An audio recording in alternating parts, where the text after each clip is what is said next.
Welcome to Legal Aid of Northwest Texas and the Community Revitalization Project. Legal Aid of Northwest Texas is a nonprofit law firm that provides free civil legal services to low-income individuals, families, and groups who qualify for services. The Community Revitalization Project is one of the projects within Legal Aid that provides legal help to low-income individuals and groups and focuses on three basic areas: housing justice, environmental justice, and community development. Legal Aid of Northwest Texas works to advance and protect the rights of millions of low-income people by providing free civil legal assistance to ensure equal access to justice. Our nonprofit coaching team is now happy to present to you our latest project, which is the 501c3 course of classes to support community groups in maintaining tax-exempt compliance. Thank you for joining us.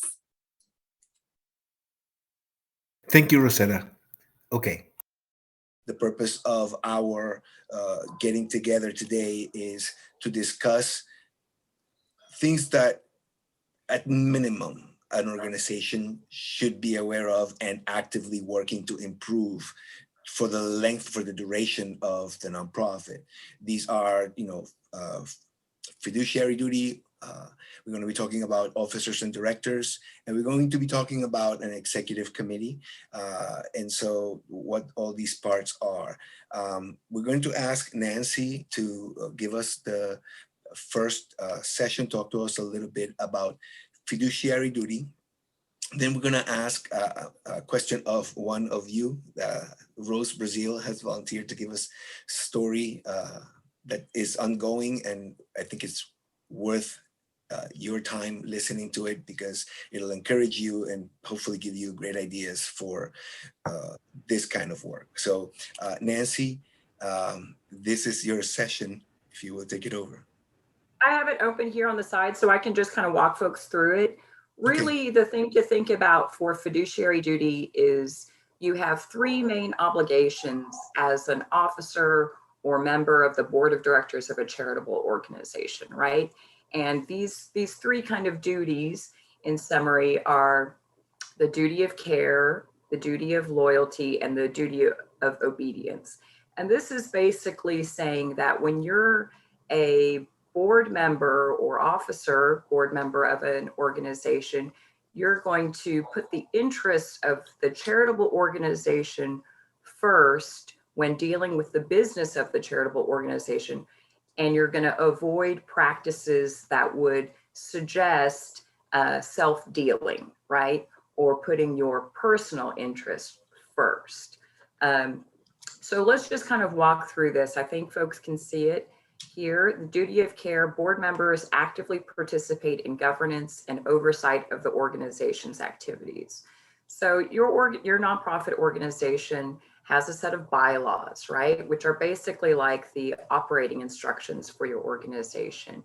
And as you have board meetings and discuss the business of your organization, you're using care to make decisions in accordance with your bylaws and in accordance with fulfilling the mission of your organization.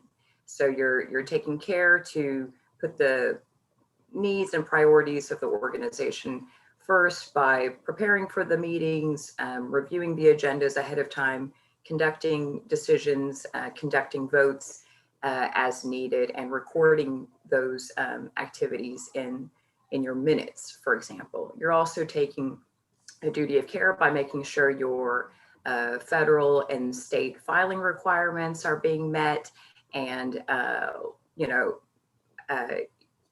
making sure that things are done in a timely fashion, right? Or correcting things when they need to be corrected. Duty of loyalty. This is a big one here. Duty of loyalty: board member acts in the best interest of the organization at all times. This duty of loyalty, if you kind of give an example to contrast it, something that would kind of breach your fiduciary duty of loyalty is something that would lead to self-dealing, right? So let's say you're a board member of an organization that has and you as a board member sell a property to the organization, right? that would be considered a no-no, a big red flag, because especially if you're selling it at a higher price than than fair market value, it's an example of a kind of egregious example of how you personally would benefit from a decision that the board is making, when as a board member, your duty is to support the best interest of the organization. So not to make a profit, an exorbitant profit on a deal, right? But that's just an example to kind of show you areas to stay away from. But the duty of loyalty, it's that if you would personally benefit from a decision by the board, you're going to disclose those kinds of factors, and you're going to recuse yourself from any type of decision making taking place about it. So like a vote, for example, you would step away from that part of the discussion. The duty of loyalty here is, again, you're putting the interests of your charitable organization first rather than your personal interests, your personal benefits. Duty of obedience, board members should ensure that the organization carries out its purpose and does not engage in unauthorized activities. So again, this is something that, if you think about it, you're a charitable organization, right? You have federal tax exempt status as a way to allow you to fulfill the charitable kind of community type mission that your organization has set out to do. And by adhering to your bylaws, having your kind of nonprofit operations and management adhere to your bylaws, you're able to push forward with your organization's strategic planning and programs and goals. And so that's this here kind of describes your main activities as board members. So fundraising and development is, of course, a key one in terms of having long-term sustainability. Strategic planning and performance evaluation, a board is going to have, is kind of the brain trust of the organization and is really prioritizing the programs and activities and services that your organization is going to conduct based on the size of your organization, right? And the trajectory, the 1, 2, 3 year, 5-year plan that you might have. Fiscal oversight, you're keeping business records, you're filing your federal IRS 990 every year, you're sending in-kind receipts to donors as a way to track all of your fiscal expenses, your revenue and expenses. That's of course going to be a key one that Eleazar is going to talk about here when we shift to officers. Selection and support of executive leadership. A board is going to have a key role in deciding what kind of staff to bring on, how much, what kind of reasonable compensation package to offer to an executive director, and kind of getting the team in place to fulfill the organization's goals. Board development, a key factor here, you might start out with a 3-person or a 5-person board, but you might have a plan of growing the board, reaching out to other like-minded people who might have a different skill set, who might have different resources, who might have a fundraising focus. You're looking at developing your team and especially identifying new types of team members that can help you elevate your profile or your programs or kind of partnerships and so on. So that's a good one for, these are all kind of key areas that a board is going to focus on and prioritize with time. Very well, Nancy. I think this would be a good place to pause. We're going to enter into the next session, which is going to be officers and directors. But you mentioned a couple of things that I would like to inquire of Rose Brazil, who is the executive director and founder and president of Hope for Kids Foundation in Fort Worth. And Rose has been with Legal Aid, with CRP, for over a year. Now it's going to be it's probably going on 2 years now. When she first came in, we developed a great relationship because of the heart that she has for her community. And in September, she came and asked, and well, she told me she was having a problem retaining volunteers, and so I mentioned to her, it's not that you have a problem retaining volunteers, is your main problem is that you don't have an active board. What you need to do is you need to go out there and seek out people who have the same heart that you have, and work with them to get them into serve on your board, and they are responsible for the development of the fundraising and the and keeping volunteers involved and supporting the volunteers. Anyway, all that to say, I had asked Rose to come in and tell us a little bit as to her journey, because she has been progressed, and I like to leave her story as a source of encouragement for people who are beginning this journey from the very, very beginning. Rose? Yes, good morning, everyone. When I first initially picked my board, I picked people who I thought would fit in as people that could fulfill the need in that position. But I didn't realize none of those people, they had the title and education, but none of them had the heart. So I was struggling, and I was ended up doing everything myself. So that was very frustrating to me when I had a board of 5, but nobody had an interest. So I went back and revamped that board, and I picked people who had the heart to serve. They had the same passion as I did as to serving people. So I have an excellent board now. I have a board of 9 people, and everyone has the same heart. As of now, next Saturday, March the 6th, we're gonna go out and feed. We have meals for 600 people to feed in Stop 6. Everybody just went in. Once I said it, they just went in, and everybody's putting their opinion and add more and add more. Initially, I wanted to do 400, but it's up to 600 people now. So you seem to not be having the problem that you were having with the volunteers. No. Okay. No, when I say something, everybody has the heart. They put their input, and they only help me realize how to do even more than what I asked. So it's not a problem any longer. So as far as how you went about determining, who you were going to invite the second time, how did you go about reaching out to people? I mean, who did you reach out to the second time? I called them people that are close to me, that know me and know my heart, and they support me already. So I asked them to be on the board, and they was waiting for me to ask. They was waiting. I wonder why you didn't ask me. I didn't think about it. The closest people to me that know me and know my heart, they already support me. The people that already, I'm sorry, Rose, the people that already have seen for the years that you've been serving the community, yes, they just your friends, the people that my are friends. friends that I did volunteer work with already, maybe in church or different. They have nonprofits, and I help them to accomplish their goals in their nonprofits. So they knew my heart. Excellent. All right. So we're going to go into, thank you, Rose. We're going to come back to your story. I did want to,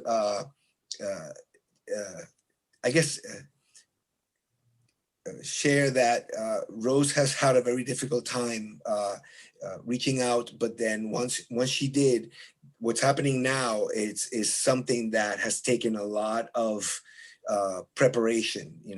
She says, "Oh, I just called them," but I know it's a lot of calls, a lot of emails, a lot of back and forth, and then you had a meeting to invite the board members in, the potential board members to speak about your organization, so they know what you do, but you had a meeting just to showcase what you do and to ask them to invite them to apply to become a board member. So how did that work out?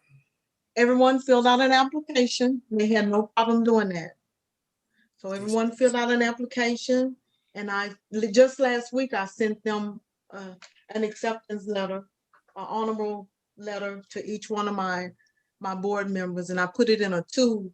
I took the letter and I folded it up, and I did it the old style. I got a wax, and I waxed the paper together, and I had a stamp that I put on there. Okay, Rose, I want this picture to come out. So you sent them a welcome letter to the new, how many, 5 new board members? 9. 9. I have 9. Yeah.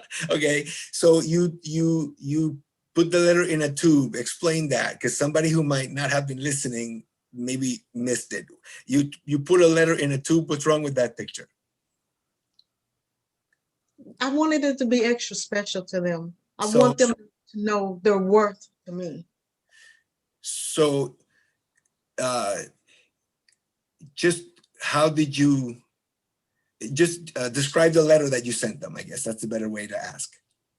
I got a certain type of paper, and I had a wax, and I melted the wax in between the paper so it would seal it, and I had a stamp that I put on it. You know, So you sealed a I scroll, sealed it. a scroll with wax, Mm-hmm. and that's where the tube comes in. And that's where the tube comes in. And I took them to the post office and I mailed it to 9 people. So each one of them should be receiving those in the mail this week.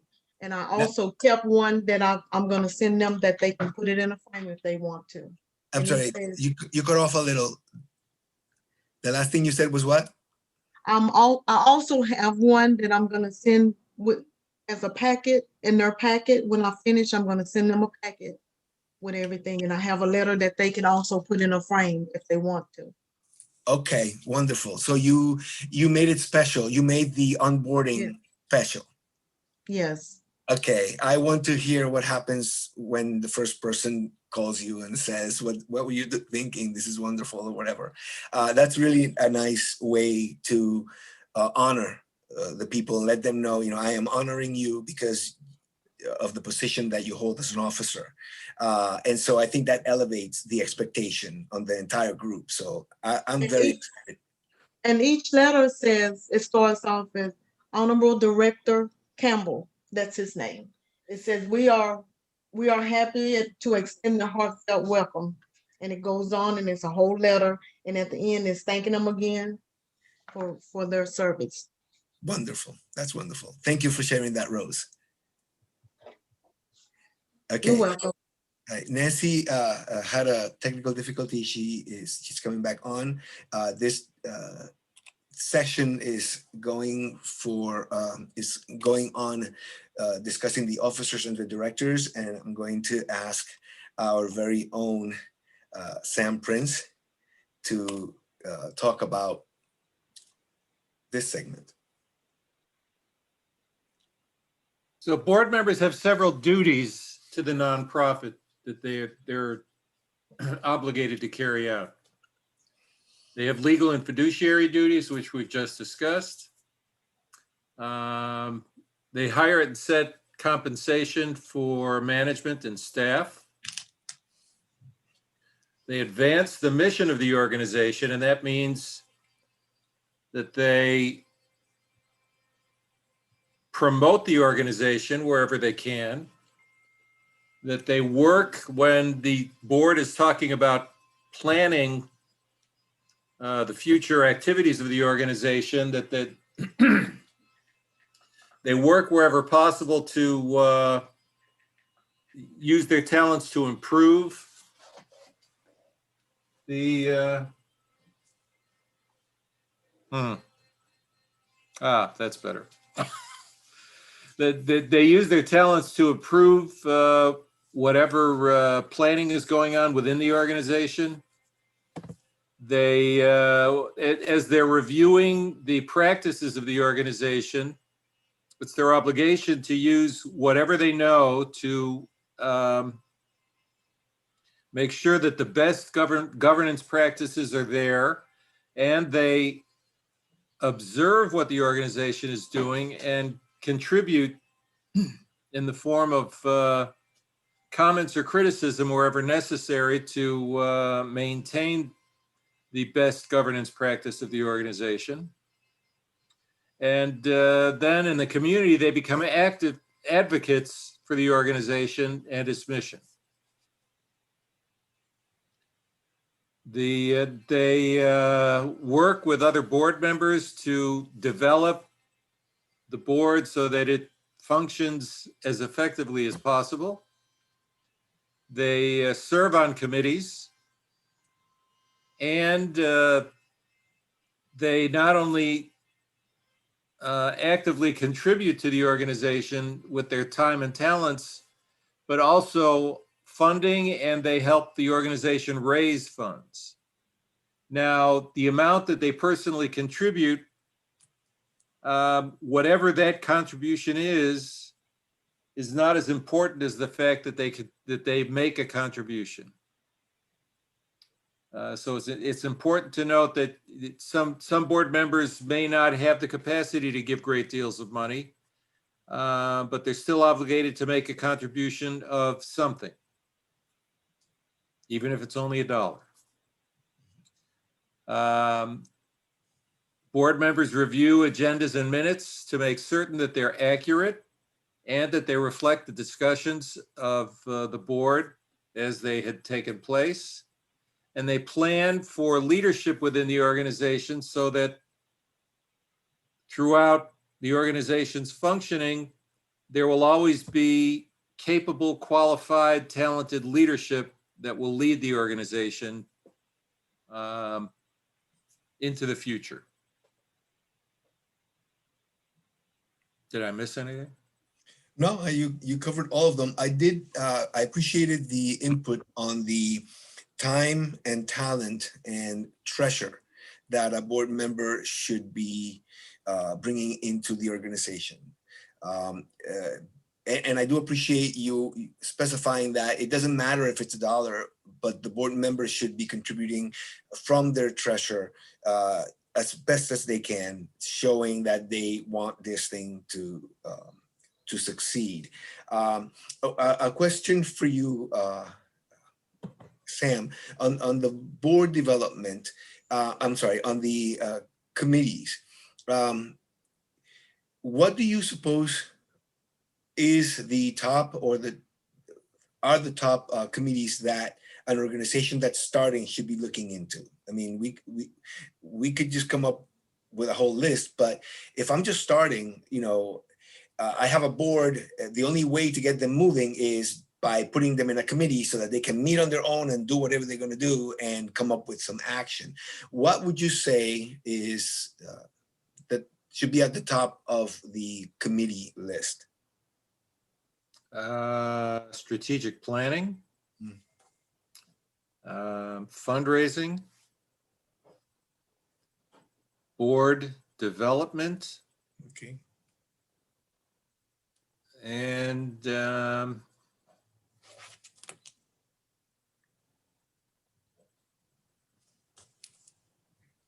you roll the Back to the first 5? I want to make sure I'm not missing anything. I'm having an issue, technical difficulties.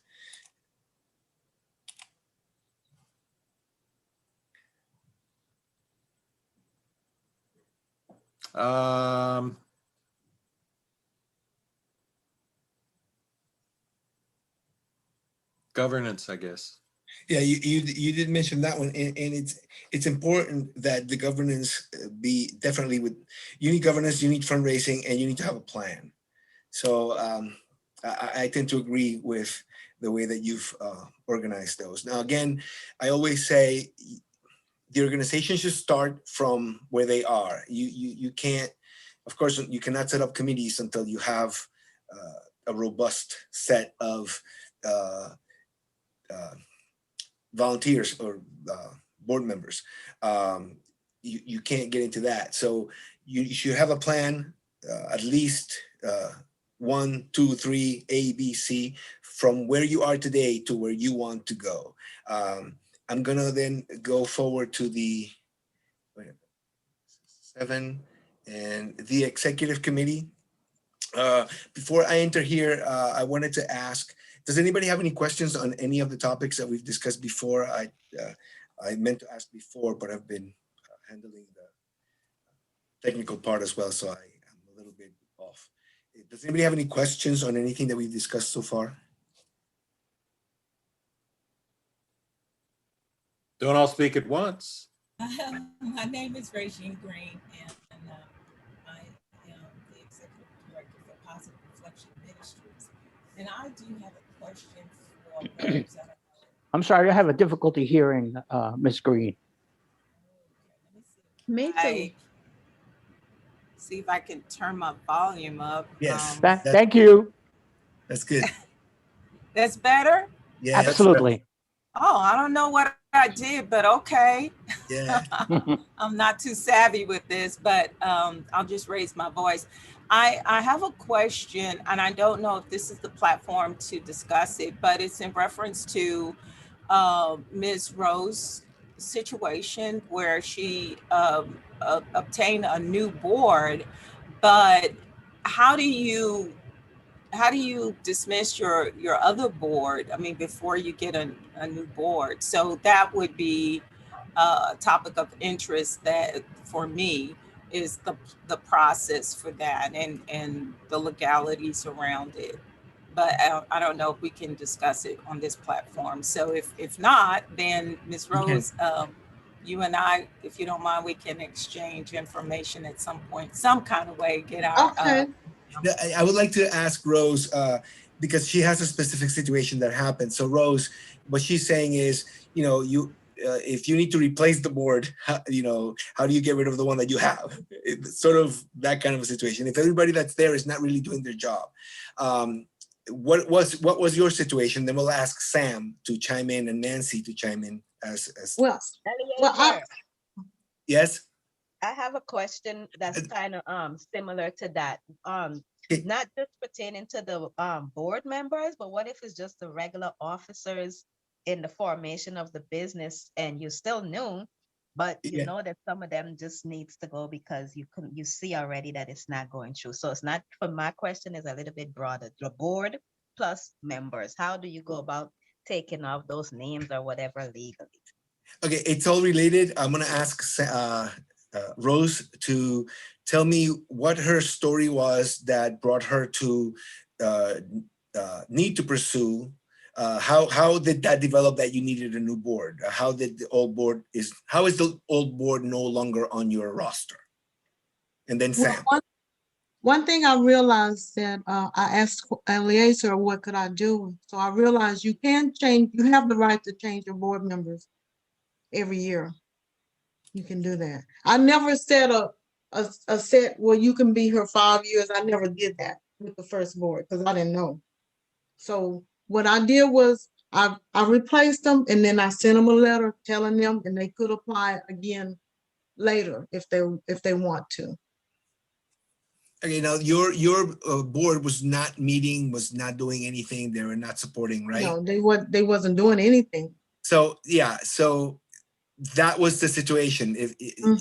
It's not as if they were voted in from a higher power that now they need to be expelled. It's not like that. Go ahead.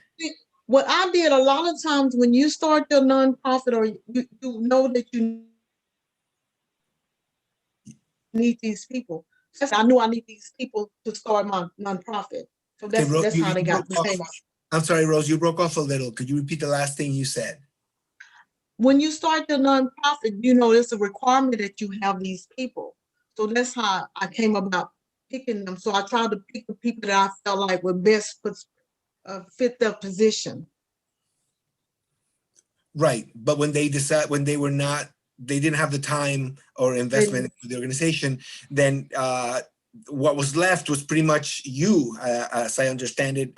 Maybe another I was doing everything. So you need to move on and develop your board, right? So yes. You needed to be done. You guys are not working. This is what's going on, and since nobody complained about it, I mean, you have to understand the initial board is a board of directors that will shift greatly from the very beginning until whenever. Sam, I'm sorry, I just hugging all the limelight. Do you have any input on maybe a more difficult situation where now you have a board of directors that the bylaws do say you have the ability to stay on for 2 years, and after 2 years you could maybe be invited to stay another 2 years, but then you have to step off. So kind of if it's a historical kind of a thing where, you already are a board member for a long time, and then maybe there's a person that doesn't fit well. How do you go about moving that person out, if at all?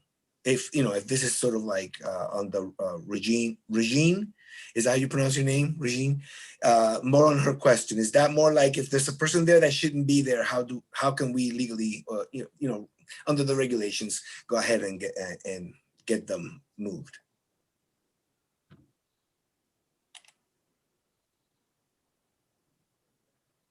Sam? First of all, when you establish your bylaws, the first thing you should have included is term limits for board members. In the case of Legal Aid of Northwest Texas, each board member has a 2-year term, which can be renewed up to another 3 times. So a total of 8 years they're on the board. Some organizations, they don't have term limits. And as a result, there are some people that hang around for 10, 20, 30, 40 years. And at a certain point, the board stagnates because there is no continual flow of new ideas and new energy. In terms of board members that you want to get rid of, outside of simply not reappointing them when their term limit comes up, you could ask them to step back in favor of other people that are more active. And there should also be, as a matter of fact, there should also be in your bylaws rules for removing board members if they're not functioning. So if they don't come to meetings, for instance, in our case, if a board member doesn't show up to, I think it's 2 consecutive meetings or 3 consecutive meetings, then the board can take action.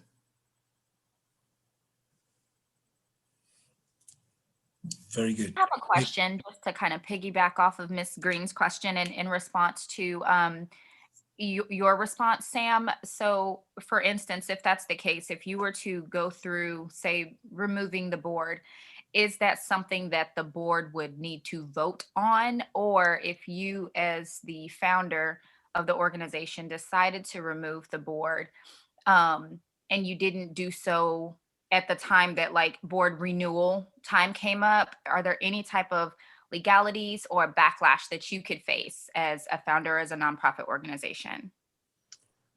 It's always best to have the support of your board in whatever decisions that you make.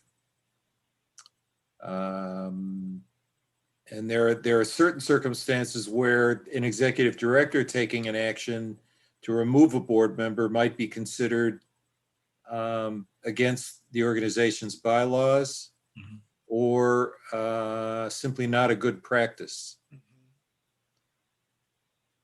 So it's always best to have the support of at least a plurality of your board to support whatever actions that you're taking. But you as the executive director are not empowered to remove board members. That is simply because the executive director works for the board. The board doesn't work for the executive director. Okay. And then my last question, Ms. Rose, do you mind expanding on what your process was and how you went about removing your board? Like just, I guess, not necessarily step-by-step or all your business, but just, what actions you took, how you went about doing that. Well, they wasn't even interested. So it was just me. They wasn't even interested in participating in anything. So it was really just me. Their name was just on the paperwork. So that's why it was kind of easier for me to do. But then I did send them a letter, explaining to them that they had been removed off the board, and if they wanted to reapply, they could. These were people that they didn't even fill out an application. I just needed the positions filled. So I asked them and they just said yes. Okay. And that's how it happened. So you sent them a letter just saying, hey, you've been removed, bye-bye. No, not so abruptly. Well, no, not like that, but those are my words. Yeah. But they know, they know. Yeah, They wasn't good. even interested. So I Yeah, had no choice. Rose, I just want to make sure that I interlace your response and Tiffany's question with Dion Primo's question on the how do you remove the incorporators? I think that was the phrase that she used. Again, the incorporators, it could just be one in the state of Texas, is a person that says, I am putting my name down, my signature is here, stating that we are setting this organization for this purpose. That's the whole purpose of the incorporator. The incorporator is not necessarily held to any other account other than to say, yeah, this is a bona fide organization. I'm signing on the dotted line, that, well, on the straight line, that this is what we are incorporating. After that, the incorporator does not have to be a part of the board. Usually the president, founding executive director is, the incorporator. But anybody that lends their name to incorporate, that's not an office position within the organization. That's just for that moment.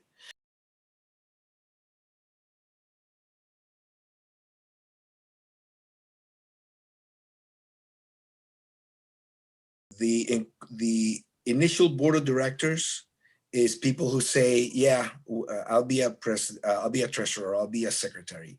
And it's understandable. And Rose knew this from the very beginning. I mentioned to her, the initial board will change, will shift, will become something different in time. So she was aware that it wasn't going to stay forever, but the people that came on only supported her in that moment and did not become an active board like she is beginning to develop now. Did you want to add anything to that, Rose? No. Okay. Anybody else has any other questions? And thank you again for asking all the questions. It's a wonderful Thank you, container. guys. Yeah. Good morning. My name is Nikita Archie. I have a couple more questions, one or two questions about, and I'll be quick, about money, actually. I first want to thank everyone for their time this morning. I'm really enjoying the information thus far. And I wish those of us who are starting up the nonprofit and getting into this space the best of luck. Thank you. My question relates to the personal contribution. I want to ask first, I just want to confirm that it's tax deductible as a charitable write-off, and then two, do you contract that or put something in writing separate and apart from your bylaws just for legality purposes if you ask your members to make that contribution? If the organization is recognized by the IRS as a 501c3 organization, then the gift is tax deductible. You should always add, by the way, when putting this in writing, that the donor should consult their tax advisor. It's tax deductible. I think the phrasing is tax deductible is allowed by law. And then they should always consider that they should always consult their tax advisor because each individual's tax circumstances are different. What was the second part of the question?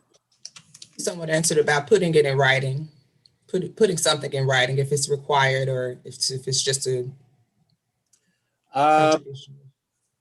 Personally, I would say that yes, when you first recruit a board member, you should always state in a list of one of the things that you're asking them to do, that you're asking them to make a personal contribution.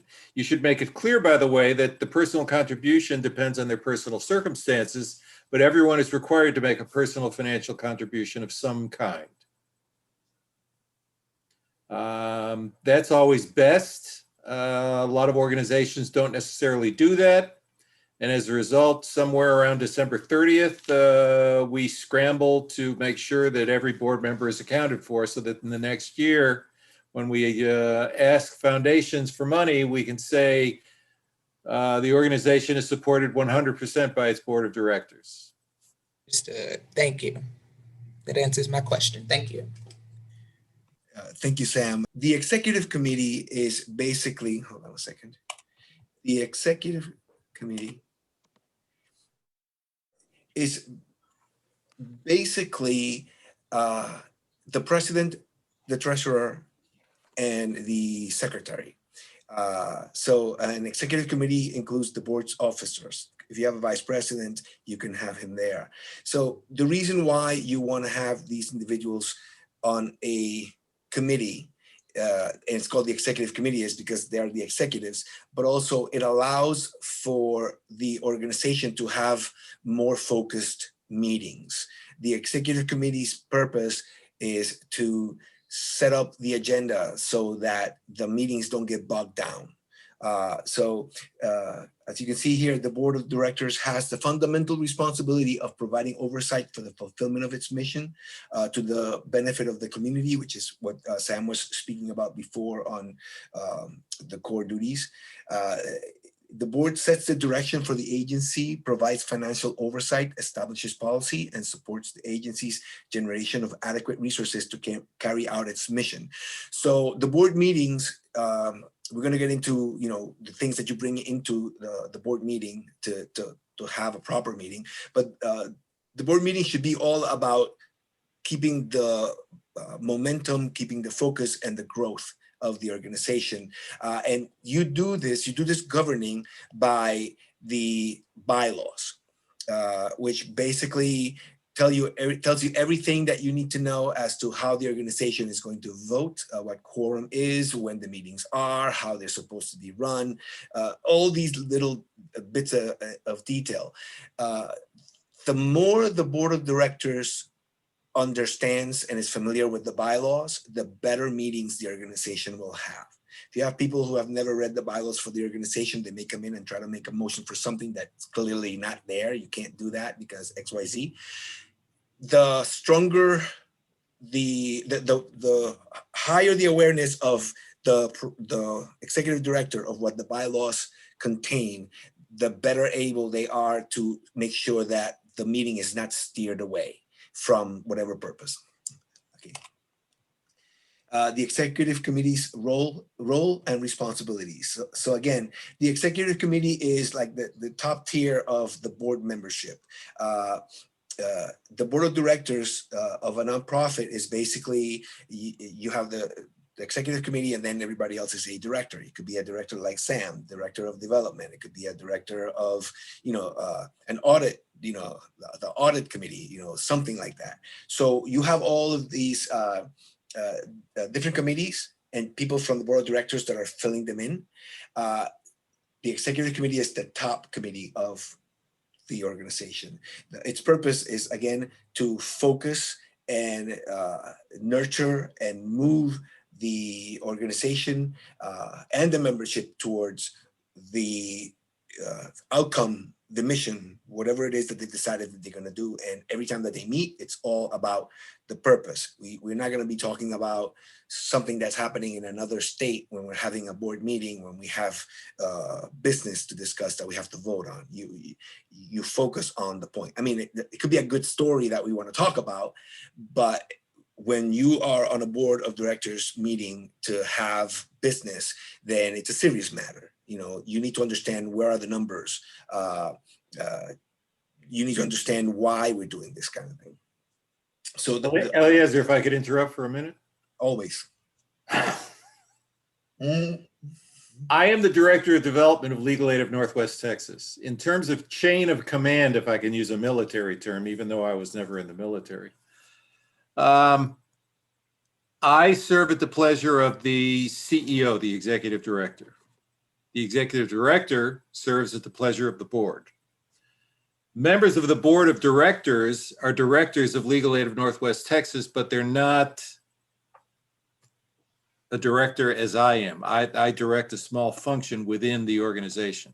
Members of the board serve as the overall body governing the organization. So there is a slight difference in terms of title.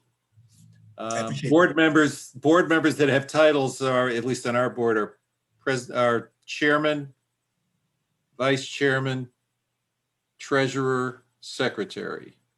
And then there are 2 or 3 other members of the executive committee that make up the executive committee. The executive committee functions when the board is not in session. So the board meets 4 times a year.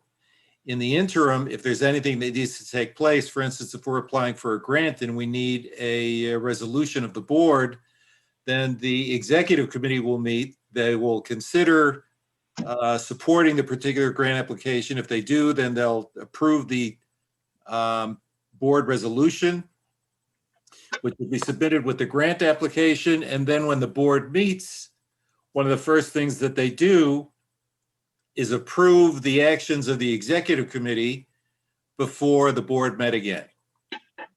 That's just the way our board functions. Thank you, Sam. And I appreciate. Can I have a quick question? So he said it's a chairman, a vice chairman, and what else? We have a chairman, a vice chairman, a treasurer, and a secretary. And then we Thank have you. a couple of other members that are on the executive committee. Thank you. So that when the executive committee meets, it is in effect representative of the overall board. That's one of the purposes of the executive committee. Dion, I also want to point out that these are names that are set up because of the hierarchical complexity of what we're dealing with here. A regular nonprofit, you can start with a president. You don't need to have, I mean, some board members will really like to be called, CEO. I mean, they want that on their name. That's fine. But the important thing is not the title itself, but understand what the function is. Yes. Okay, so I just wanted, and by the way, Sam, thank you for making that clarification, because I had been bouncing back and forth because, your directorship title just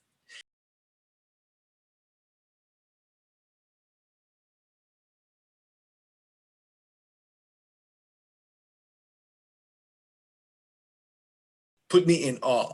So, well, when you and I are together, Elias, you can refer to me as your directorship. Other than it, but in general public, it would just be Sam.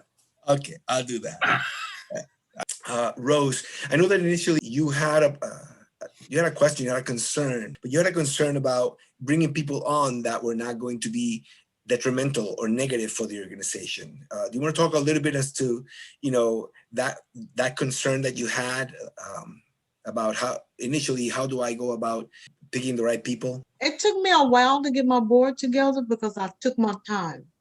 And I watched each of those individually very carefully just to see where their heart was and what, the type of person that they were and what they really fit.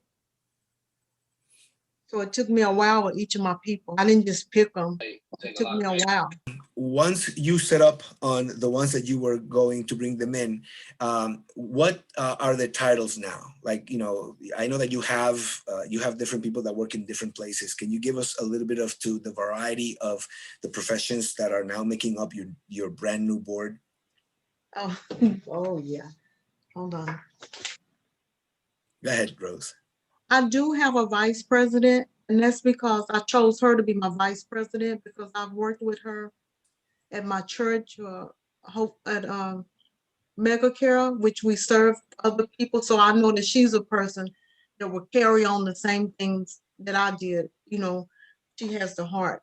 And I have a business owner, and I have two business owners. One is owner of People's Farmers Market. I have a young lady, she's an artist for 88 Lines. And my vice president is a paralegal, so she knows a lot of legal things. I have a real estate investor, which can help us with property. And I have a senior real estate loan officer. I have a retired educator. I have a police officer, and I have a director. One lady, she's a director of programs of mental health, which can help me with the mental health part and unifying families. Your police officer happens to be stationed where? In Stop 6 area, in my area. He's stationed in that area, so he's very familiar with the area. Which is always very good. It looks really good because you have somebody with boots on the ground that can tell you this is what's going on. So that's great. Congratulations, Rose. So he's able to tell us about the crime and everything in the area, what the dangers are or not. you know, And whatever the organization sets up, him being there, your organization has a specific protection, because there's somebody who can go in there and speak about this is going on in this segment. This Yes. group is trying to do this, and look what's going on. So it's always good. Thank you, Rose. I know we're gonna continue watching this baby grow, and I can't wait to see how your organization is going to continue to bless the community the way that you do. So you and everybody else, but thank you for sharing your story. Thank you. Does anybody else have a question before we close?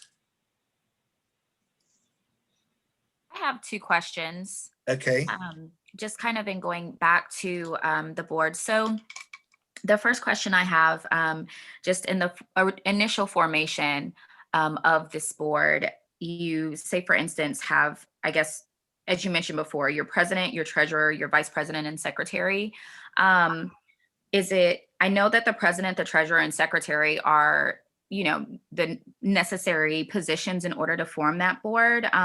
Is a vice president necessary? And then also, is it possible for, I guess, the founder or co-founders of the nonprofit to serve two positions within that board when you're in the initial kind of startup phase and the formation and everything, if that makes sense? So for instance, like, would your founder or co-founder would they be considered like the executive director or a vice president or whatever, and then also serve as secretary? I know that was a lot. Sorry. Could you repeat the question? Sure. So it's kind of a two-part question. So basically, what would, I know you mentioned that there's, you know, the treasurer, the president, and the secretary are, you know, the necessary positions in order to, I guess, form that board / executive committee at the beginning of the formation of the nonprofit. Would the founder or co-founders of the nonprofit organization be considered like the executive director or president or vice president, but then also be able to serve as in another position on that board? And are there conflicts of interest there? It's always a bad idea for a person working for the organization to be on the organization's board in terms of nonprofit governance. The founder would have to decide if they want to be an employee of the organization or they want to be on the board to serve as leadership. Now, as an executive director, you're also a leader, but it's important to note that you're subservient to the wishes of the board. I don't know if that answered your question, but I kind of got a little bit more confused. Can I ask a question? The executive director cannot be a member of the board of directors. Okay. And so if you are the founder or co-founder, say, I mean, this, obviously you started this nonprofit, you're the founder, and you need to be able to form this board, and you have to have a president, president, secretary, and treasurer. Would you as the founder be able to serve as the president or say vice president of that board?